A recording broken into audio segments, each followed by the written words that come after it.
কুমারখালী পৌর শাখার সম্মানিত আমির অ্যাডভোকেট রবিউল ইসলাম, জনাব অ্যাডভোকেট রবিউল ইসলাম। আউযু বিল্লাহি মিনাশ শাইতানির রাজিম। বিসমিল্লাহির রহমানির রহিম। মহান আল্লাহ রাব্বুল আলামিনের দরবারে শুকরিয়া আদায় করে আজকের এই প্রতিবাদ সমাবেশে কিছু কথা বলার আশা পোষণ করছি। সম্মানিত ভাইরা, আপনারা সবাই অবগত আছেন, গত 13 জানুয়ারি কুষ্টিয়ার মিরপুরে ফ্যাসিবাদের দোসর গত 15 বছর যারা বাংলাদেশকে নির্যাতন নিষ্পেষণ করে মানুষের মৌলিক অধিকার থেকে বঞ্চিত করেছে, তারা এখন বিভিন্ন ছত্রছায়ায় ঢুকে বাংলাদেশের মানুষের মৌলিক অধিকার সংরক্ষণের জন্য যারা কাজ করে যাচ্ছে তাদেরকে হত্যার মিশনে নেমেছে। সেই হত্যার মিশনের অংশ হিসেবে এই কুষ্টিয়ার ভূমিতে শহীদ খোকন মোল্লা ভাইয়ের রক্ত দিয়ে যে রক্তপাতের সূত্রপাত ঘটিয়েছে, আমরা এই রক্তপাতের বিচার চাই। এই বিচারের দাবিতে আমরা যে রাজপথে আছি, আগামী দিনে এই বিচার নিষ্পত্তি না হওয়া পর্যন্ত এই রাজপথে থাকবো।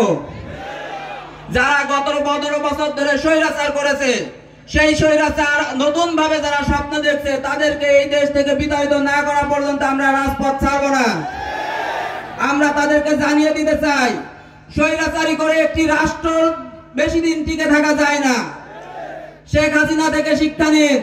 যদি শিক্ষা না নিন, শেখ হাসিনার ভারতে যাওয়ার সুযোগ আছে, আপনাদের কোথাও যাওয়ার সুযোগ থাকবে না।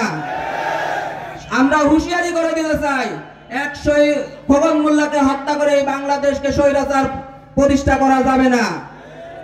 খোকন মোল্লার জন্য হাজার হাজার খোকন মোল্লা প্রস্তুত আছে। আমরা প্রস্তুত আছি এই বাংলাদেশে ইসলামী রাজ কায়েম না হওয়া পর্যন্ত আমরা এই ময়দান ছাড়ব না।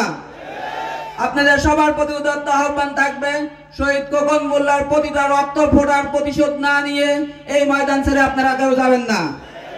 এই রক্তের প্রতিশোধ নেওয়ার জন্য এই ময়দানের সকল মানুষকে স্বৈরাচারের নেগেটিভ দিকগুলো তুলে ধরতে হবে। আপনাদের সবার প্রতি আহ্বান রেখে আগামী দিনে এই বাংলাদেশে একটি সুশৃঙ্খল সমৃদ্ধ সোনার বাংলা গড়ার জন্য নিজেদের সর্বত ত্যাগ করার মানসিকতা দিয়ে এগিয়ে যাওয়ার আহ্বান রেখে আমার কথা এখানে শেষ করছি। আসসালামু আলাইকুম ওয়া রাহমাতুল্লাহ।